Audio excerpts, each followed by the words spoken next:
வணக்கம் டாக்டர். வணக்கம் sir. Doctor ஆரோக்கியமான நபர்களாக திகழ்வதற்கு ஒருவர் தினமும் 3 முட்டைகள் சாப்பிடுவது பொதுவாக பாதுகாப்பானதாக கருதப்படுகிறது அப்படின்னு ஒரு செய்தி மும்பையில வெளியிட்டிருக்காங்க, ஒரு பெரிய மருத்துவமனை. அதை பற்றி உங்க பார்வை என்னங்க டாக்டர்? சார், முட்டை உணவா எடுத்துக்கிறது சார், அது ஒரு சத்துணவுனா சரிவிகித சத்துணவு.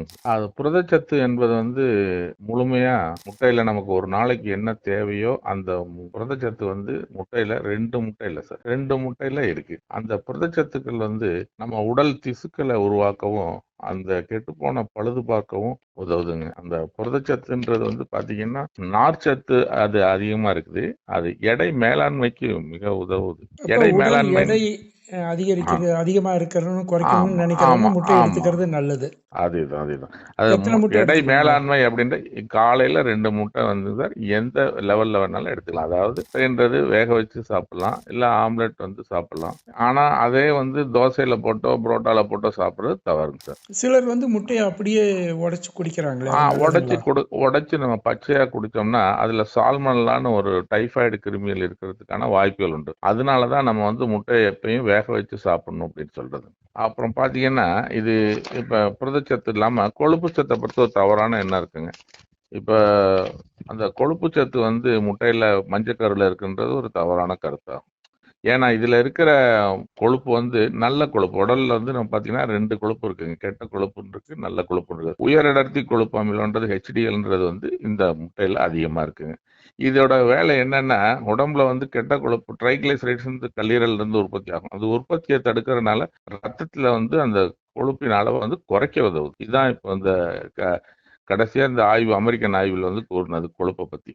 அதனால முட்டையில சாப்பிடறதுனால கொழுப்பு கண்டிப்பா உடம்புல ஏறாது. அப்ப மஞ்சக்கரு வெள்ளைக்கரு 2 சாப்பிடலாம். 2 சேர்ந்து சாப்பிடலாங்க. சில டாக்டர்களே வெள்ளைக்கரு மட்டும் சாப்பிடுங்கன்னு சொல்றாங்க. ஆமா, மஞ்சக்கரு யாரு சாப்பிடக்கூடாது அப்படின்னா சிறுநீரக கோளாறு உள்ளவங்க. அவங்க ஆல்ரெடி முதல்ல செரிப்ரல்ல மூளையில ரத்த குழாய் அடைப்பு இருக்கு இல்லைங்க, அவங்க அந்த முட்டை சிலருக்கு ஒவ்வாமை இருக்குங்க, அதாவது அலர்ஜி இருக்கும். ஸோ இவங்க 3 பேர்த்து தவிர எல்லா மனிதர்களும் இந்த முட்டையை சாப்பிடலாங்க. இந்த 3 பேர்த்துக்கு தான் இந்த ஹை புரோட்டீனும் ஹை கொலஸ்ட்ரால் இருக்கிறதுனால இவங்க முதல்ல ஆல்ரெடி எக்ஸிஸ்டிங் டிசீஸ், அதாவது வியாதி உள்ளவர்கள் சாப்பிட வேண்டான்றது. மற்ற நார்மல் நல்ல மனிதர்களுக்கு இது எந்த கெடுதலும் ஏற்படுத்தாது. கண்ணுக்கு நல்லது. அதாவது கண்ணுக்கு பாத்தீங்கன்னா கண்ணோட ஆரோக்கியம், கண்ணுல பாத்தீங்கன்னா கேட்ராக்ட்ன்றது இப்ப எல்லாருக்கும் வயதானவர்களுக்கு வருது. அதே மாதிரி விழித்திரை. ஆமா, அதாவது அதனால அதோட மேக்குலர் டிஜெனரேஷன் சொல்றாங்க, விழித்திரையில இருக்கிற குறைபாடு, சிதைவுங்க. அந்த இது 2ஐயும் தவிர்க்கிற லியூட்டின் ஜியோசாந்தின்ற ஆன்டி ஆக்சிடென்ட் இதுல நிறைய இருக்குங்க. அதனால மற்றவங்களோட இவங்களுக்கு பார்த்தீங்கன்னா கண்புரை நோயும் இந்த மேக்குலர் டிஜெனரேஷனும் ஒரு 60 வயசு 50 வயசுல எல்லாம் வருது அப்படின்னா இது 70 வயசு முடிய தள்ளி போடுங்க. அதோட முக்கியமானது ஆரோக்கியமா கர்ப்பகாலம் இருக்கு பாருங்க லேடிஸ்க்கு. இதுல இருக்கிற கோலினும் ஃபோலிக் ஆசிடும் பார்த்தீங்கன்னா குறைபாடுகள் இல்லாத குழந்தை பெறுவதற்கு உதவுதுங்க. குழந்தையோட மூளை வளர்ச்சிக்கு, குழந்தையோட நரம்பு மண்டலத்துக்கு இது மிகவும் சிறந்த பாதுகாப்பானது. அதே மாதிரி இதய நோய் இருக்கு பார்த்தீங்களா, இதய அபாயம் நம்ம பயப்படுறோம் பாருங்க, அந்த இதய நோய் ஏற்படுத்துறதை தடுக்கிறதுக்கு இந்த ஒமேகா 3 ஃபேட்டி ஆசிட்ன்றது இந்த முட்டையில நிறைய இருக்குங்க. இதய நோய் உள்ளவர்கள், சர்க்கரை நோய் உள்ளவர்கள் எத்தனை முட்டை எடுத்துக்கலாங்க? அமெரிக்கன் அசோசியேஷன் சொல்றதாங்க நம்ம எல்லாத்துக்கும் உலகம் முழுக்க. அவங்க 2 முட்டைகள் தாராளமா காலையில உணவா சாப்பிடலாம் அப்படின்றாங்க. அதனால அதுதான் நம்ம ஃபாலோ பண்றோம். 2 முட்டைன்றது தான் கரெக்டான அளவுங்க. ஏன்னா அந்த நம்ம உடம்புக்கு டெய்லி வேண்டிய புரதச்சத்து, டெய்லி வேண்டிய கொழுப்பு சத்து, விட்டமின்கள் இது எல்லாமே அதுல நிறைவா இருக்குதுங்க. அதனால 2 முட்டைன்றதுதான் கரெக்ட். அது இல்லாம நம்ம ஸ்கின்னுக்கு இல்லாம ப்ளூரை நம்மலாம் டெம்பரேட் கண்ட்ரில இருக்கும் இல்லைங்க, தேர்ட் பார்ட் பிள்ளை கூட உள்ளது. அல்ட்ரா வயலட் ரேடியேஷன்ல இருந்து ஸ்கின்னை பாதுகாக்கிறதுக்கு பயோட்டின்றது பொருள் இதுல நிறைவா இருக்குங்க. அது இல்லாம அந்த பயோட்டின் நமக்கு முடி கொட்டுறது இதுக்கெல்லாம் கூட ரொம்ப உபயோகமா இருக்குங்க. அதோட முக்கியமானது பாத்தீங்கன்னா எலும்போட ஆரோக்கியம்.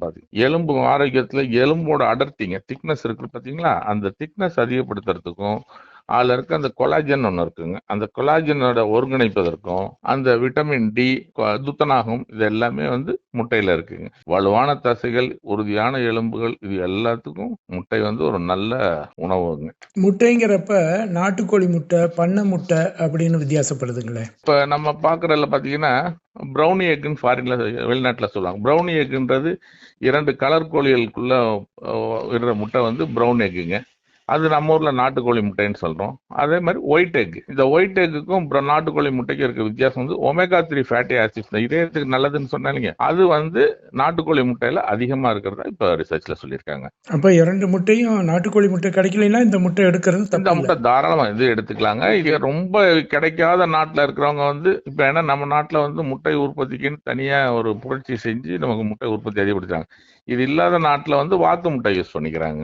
வாத்து முட்டை வந்து இதே போல ஈக்குவலண்டான இதுல இருக்க ஈக்குவலான சத்து இருக்குங்க. ஆனா அதுல வந்து இன்னும் கொலஸ்ட்ரால் கண்டென்ட் அதிகமா இருக்குங்க. ஏன்னா முட்டையோட நம்ம நாட்டுக்குள்ள நம்ம முட்டையோட சைஸ் வந்து 60 கிராம்ங்க மேக்சிமம். முட்டை வந்து அந்த வாத்து முட்டை வந்து 70 to 80 கிராம் வருதுங்க. ஸோ அதுக்கு தகுந்த புரோட்டீனும் அதுக்கு தகுந்த கொலஸ்ட்ராலும் அதுல அதிகமா இருக்குங்க. ஆனால் அது 2 முட்டை சாப்பிட முடியாது, ஒரு முட்டை சாப்பிடலாம். முக்கியமான கேள்விங்க. முட்டை சைவமா அசைவமாங்கிற விவாதம் உலகெங்கு நடந்துகிட்டு இருக்கு. உங்க பார்வை என்னங்க? அதாவது முட்டை சைவமா அசைவமான்றது இப்ப பாத்தீங்கன்னா முட்டையில வந்து கரு இருக்குங்க.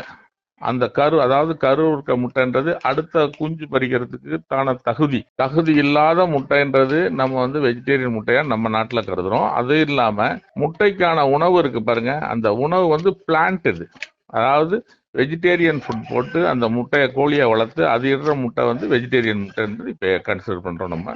அது வந்து அதுதான் இப்ப எல்லாருமே அது அவங்களுக்கு வந்துட்டு இருக்கு. முட்டையில வந்து பல வகை இருக்குங்க. அந்த வகையில வந்து இந்த முட்டை வந்து வெஜிடேரியன் முட்டைங்க. ஓகேங்க. இப்ப வந்து முட்டைக்கு இணையான சைவ உணவு ஏதாச்சும் இருக்குங்களா? அதாவது முட்டைக்கு இணையான ஒரு சைவ உணவுன்னு வந்து எதுவுமே கிடையாது. ஏன்னா நம்ம சைவ உணவுல பாத்தீங்கன்னா ஒன்னொன்னுலயும் ஒன்னொன்னு அதிகம் இருக்கும். அதாவது புரதம் ஒண்ணுல அதிகமா இருக்கும், விட்டமின் ஒண்ணுல இருக்கும், கொழுப்பு ஒண்ணுல இருக்கும், நம்ம கால்சியம், துத்தநாகம், இது எல்லாமே ஒன்னொன்னுலயும் ஒவ்வொரு பொருள் அதிகமா இருக்கும். அனைத்தும் கலந்து ஒரே பொருள்ல இருக்கிறது முட்டை ஒண்ணுதாங்க. அதனாலதான் நம்ம வந்து முட்டையை சிறந்ததுன்னு சொல்றோம். மிகவும் நன்றி டாக்டர். நல்ல தகவல்களை தந்தீர்கள். நன்றிங்க. நன்றிங்க, நன்றி.